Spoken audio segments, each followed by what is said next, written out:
And what is up, everybody out there in YouTube worlds? This is Temierus here, and I have Scary New Year. It's a horror game on Steam, as we can see in the bottom left corner, powered by Unity. Let's see if it's worth it. What, I think it was $13, and they're doing a 15% off sale right now. Yes, it sounds about right. That looks like a really shittily drawn camera. Alright, so we have to choose our ruin at either Dead Island, in all caps, meaning it's very scary, or Dead Skull, again in all caps, it's very scary, or Forest, not in all caps, probably not as scary, and then Butcher Beach. Oh, that sounds like a fun Friday afternoon. Let's start at the top. That's probably where they put work in. Or should we click how to play? Let's click how to play. F for flashlight, E for use things, thank God. Escape for menu, space for jump, tab for inventory, shift for run. I'm gonna guess WASD. Try to get off the island as soon as possible. Your means are limited. They have a bag and a flashlight. Who's they? Who the hell are they? Try to get weapons fast when they have found the exit. Are you going? Keep your distance to the living monsters. You have limited endurance. I'm going to nod my head and pretend those sentences made sense. They really did. Alright, let's go Dead Island. Because he kept talking about island. It's clearly what they're intending the game to be. You can see the imprint of a person screaming in the back. Okay. We're recording. We're in night mode. That would lead me to believe that we are in the midst of the deepest, darkest bowels of the earth where there's absolutely no light whatsoever. Otherwise, our night mode would be illuminating stuff. Let's hit that F key. Haha! So we have a camera that says night mode, but it doesn't actually work. It's good to know. Something screamed. I'm really not all that bothered by it. This man walks very sluggishly. I'm just presuming it's a man because I'm betting it's using a very bog standard Unity character. Like the grass that's just coming through the floor. It's not even like it's a dilapidated floor that there's now grass that can come through. It's just poking through the ground. Eat. 229, you're clear for takeoff.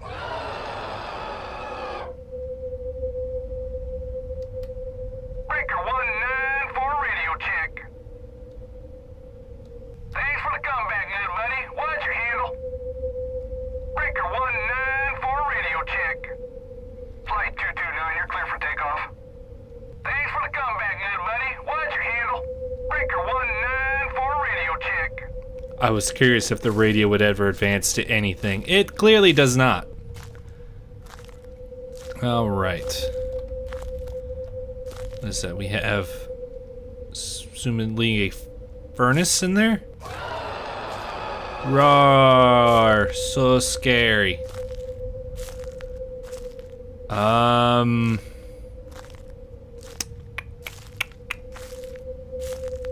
I feel like this away. Let's gain some distance. Let's see how long the stamina meter lasts us.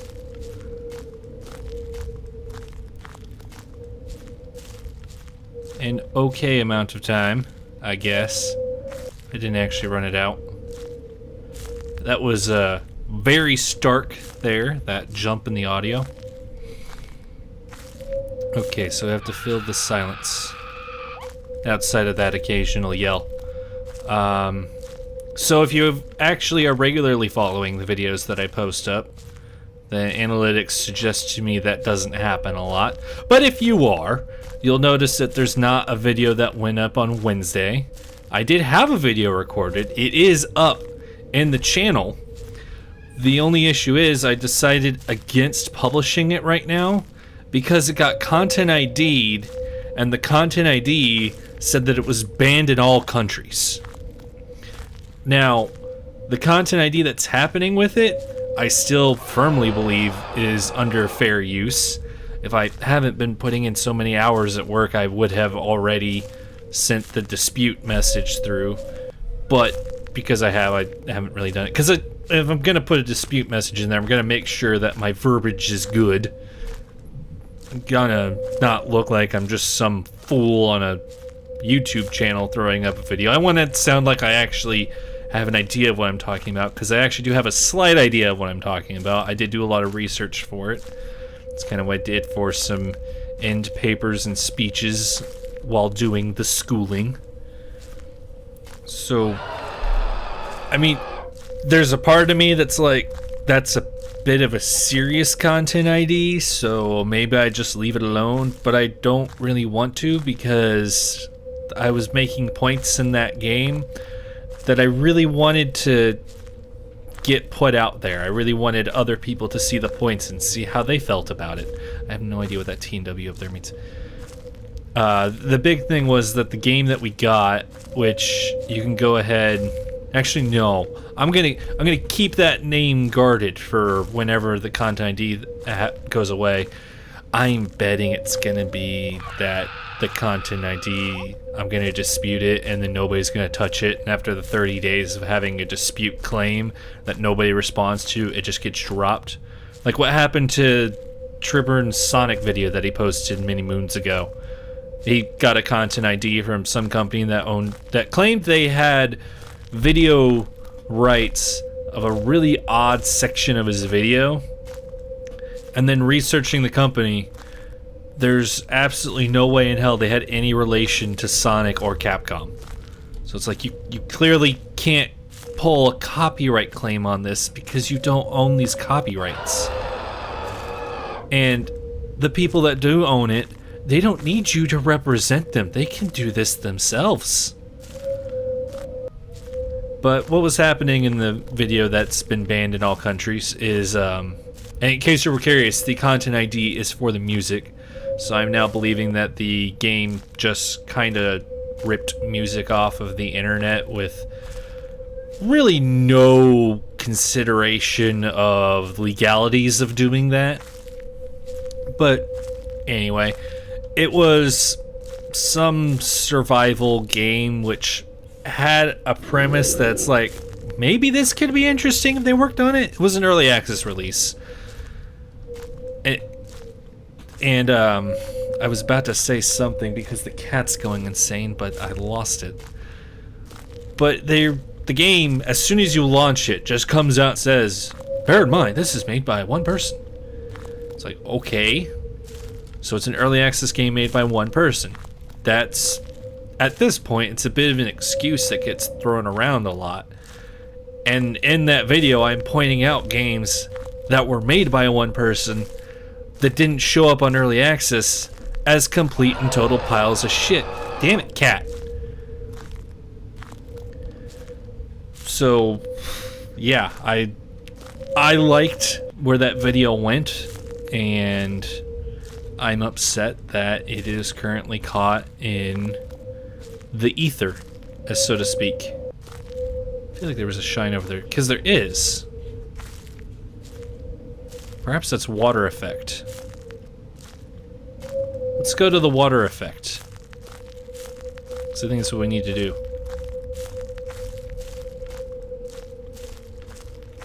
I wonder if there's even any threat, like actual threat here.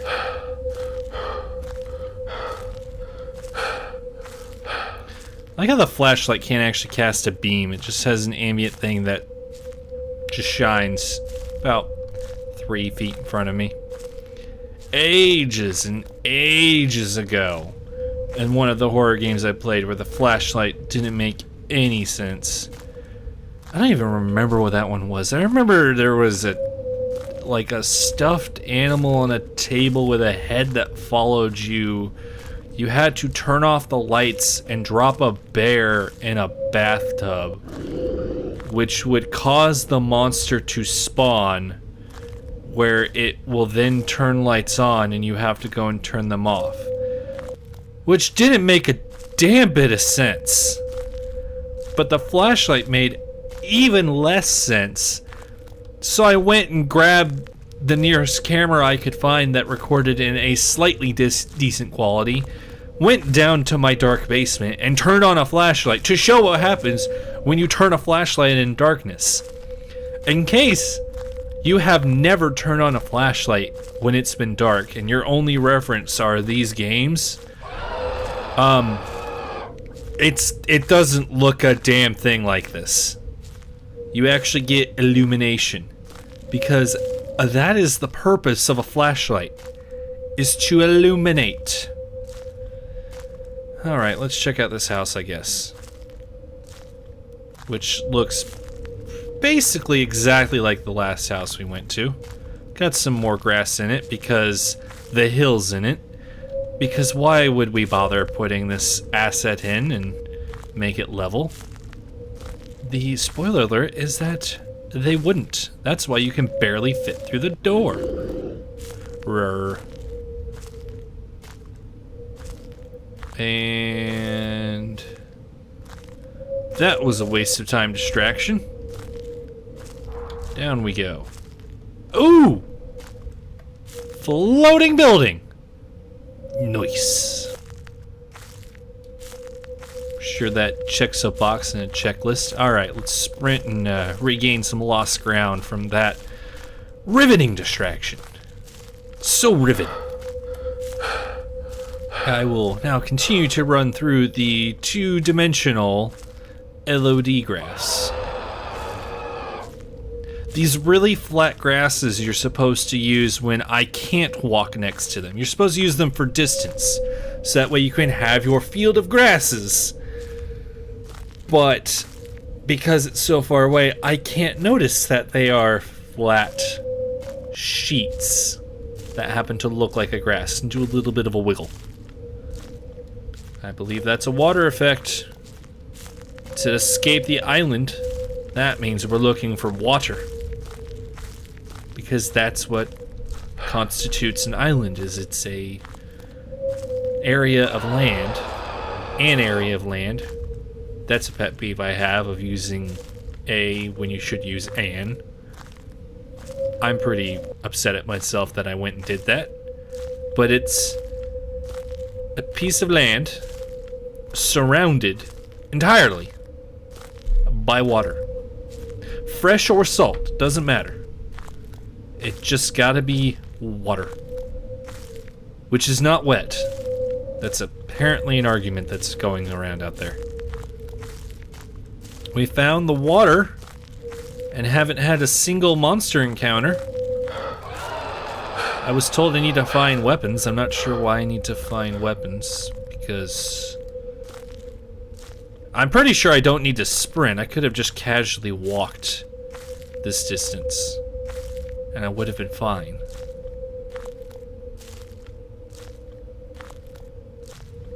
Well, at least we'll be able to escape the island, right? Right.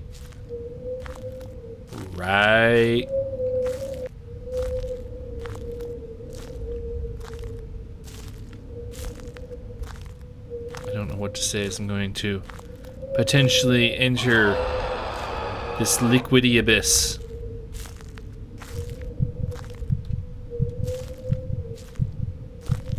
I see. So the escape to get off of the island is to enter the water because it makes you bleed, I guess.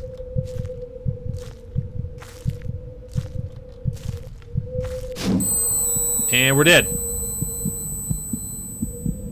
I mean, we won. We escaped the island. Hey, look at that. We don't even have full health. Let's go check out another level. Dead skull.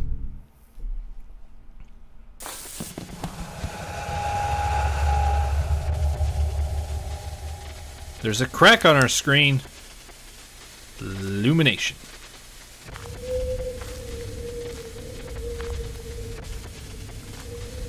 Well, this is highly offensive to the senses and incredibly annoying. So, our objective remains: escape the island. I will do exactly that.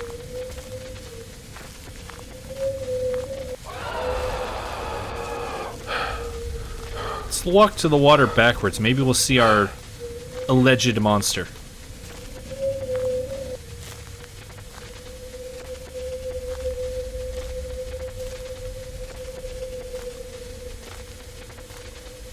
I spy zero monster. Well, I'm escaping the island, monster. Catch you next level, I guess. Maybe. I haven't got my blood effect.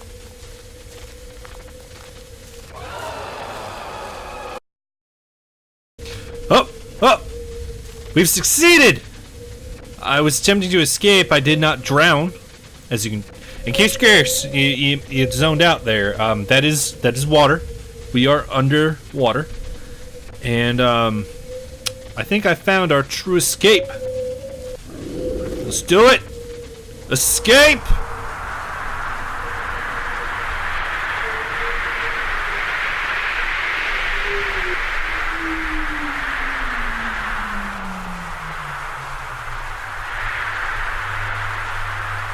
Did I win?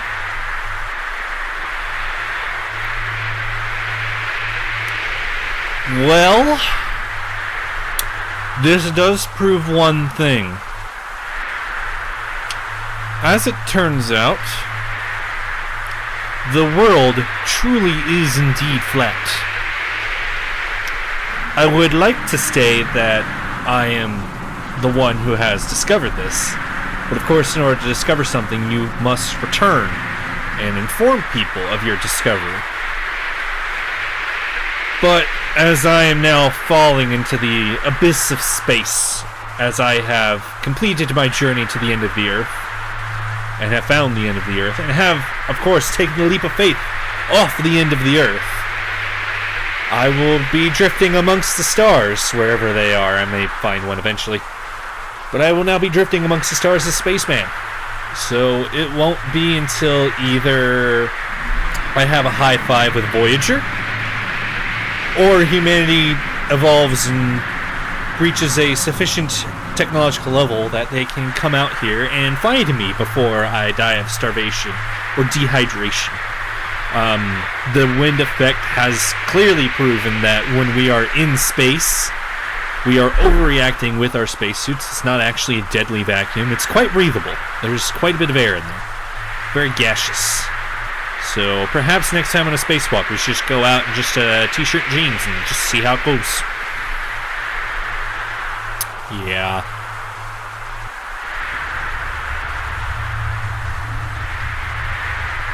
Indie horror, everybody.